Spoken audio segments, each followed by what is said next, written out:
আদালতে বেংসি মারছে এবং সে হাসাহাসি করছে, উদ্ধত্যপূর্ণ আচরণ করেছে, পুলিশকে রাজাকারের মতো কথা বলেছে।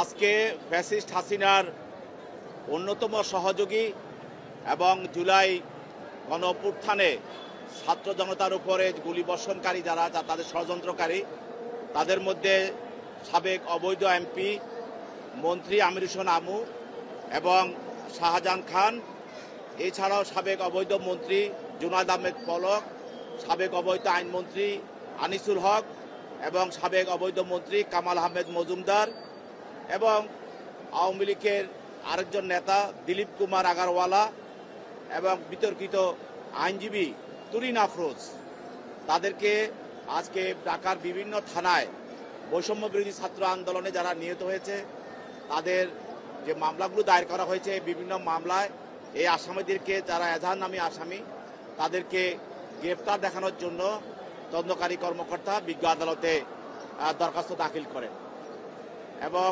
বিজ্ঞ আদালত তাদের তদন্তকারী কর্মকর্তার দরখাস্ত দাখিলের পরিপ্রেক্ষিতে তারা যেহেতু এজাহার নামী আসামি এবং প্রাথমিক তদন্তে এই বৈষম্যবিরোধী ছাত্র আন্দোলনে যারা নিহত হয়েছেন, আহত হয়েছেন, তাদের সঙ্গে তাদের বিভিন্ন যে মামলাগুলো দায়ের করা হয়েছে এই মামলাগুলোর সঙ্গে তাদের জড়িত থাকার বিষয়টি নিশ্চিত হওয়ার কারণে তাদেরকে এই মামলায় গ্রেপ্তার দেখানোর জন্য আবেদন করেন। বিজ্ঞ আদালত নথি পর্যালোচনা করে এবং মামলার ডকেট পর্যালোচনা করে এই আসামিদেরকে বিভিন্ন হত্যা মামলায় তাদেরকে গ্রেপ্তার দেখানোর জন্য আদেশ প্রদান করেন। আরেকটা বিষয় যে সাবেক মন্ত্রী শাহজাহান খান, যারা গতকাল ট্রাইব্যুনালে সে দুজন পুলিশ তার বিরুদ্ধে অভিযোগ করতে হুমকি দিচ্ছে, তো আজকে তাকে আদালত থেকে আদালতে নেওয়ার সময় সে তাকে এই ব্যাপারে জিজ্ঞেস করার সে বলছে যে কি বলবো আসলে রাজাকাররা ক্ষমতায় আর মুক্তিযোদ্ধারা কারাগারে, এই একটা বক্তব্য আছে। এই ব্যাপারে আপনার একটা বক্তব্য যে উনি এই বক্তব্যটাতে বললো সত্যি কথা বলেছি বলে এই কথা বলা।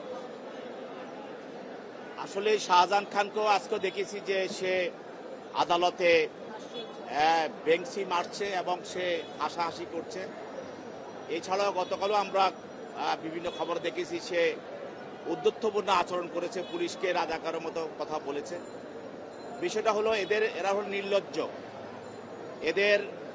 এদের মধ্যে এখনো তারা যে 15 বছর মানুষকে নির্যাতন করেছে, হত্যা করেছে, গুম করেছে এবং তাদের মানুষকে ক্রস ফায়ারে হত্যা করেছে এবং সর্বোপরি জুলাই গণঅভ্যুত্থানের সময় তারা যে ছাত্র জনতাকে গুলি করে হত্যা করেছে, এই বিষয়গুলো তাদের কোনো অনুশোচনা নাই।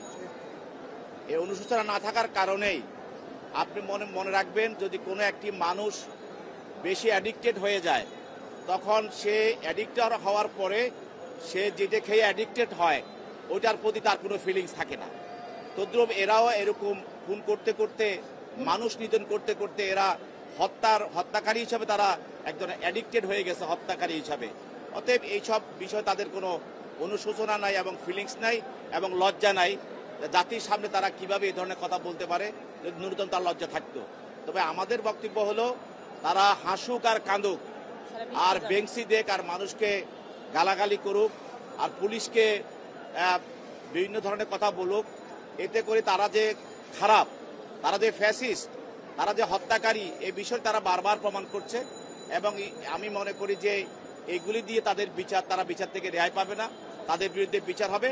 যখন তাদের বিরুদ্ধে বিচার হবে, আমরা দেখেছি অতীতে পৃথিবীর বিভিন্ন দেশে এই ফ্যাসিস্টরা যেদিন তাদেরকে ফাঁসিতে দেওয়া হবে সেদিন তারা হাসাহাসি করেছে।